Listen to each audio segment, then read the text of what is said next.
ஜெய் வாராகி. என் அன்பு குழந்தையே, என்னுடைய அன்பான தங்கமே, நீ வாழ்க்கையில் சில விஷயங்களை துளைத்துவிட்டு தவிக்கிறாய். திரும்ப கிடைக்குமா கிடைக்காதா, இப்படிப்பட்ட குழப்பத்திலேயே வாழ்ந்து கொண்டு இருக்கிறாய். நீ ஏன் குழப்பத்திலே வாழ்ந்து கொண்டு இருக்கிறாய்? குழம்பிக் கொண்டே இருந்தால் வாழ்க்கையில் எதையுமே நிம்மதிகரமாக செய்ய முடியாது. குழப்பமே உன்னுடைய வாழ்க்கையை கெடுத்துவிடும். அதனால் எப்பேறுபட்ட நிலைமையிலும் உன்னுடைய மனதை நீ குழப்பிக் கொள்ள வேண்டாம்.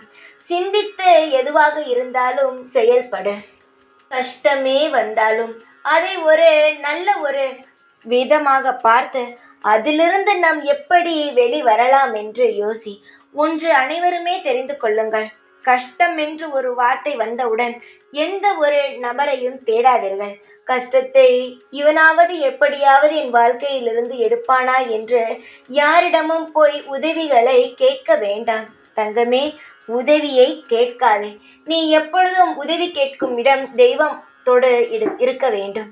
தெய்வம் மட்டுமே உதவியை எப்பொழுதும் செய்யும், பிறகு சொல்லி காட்டாது.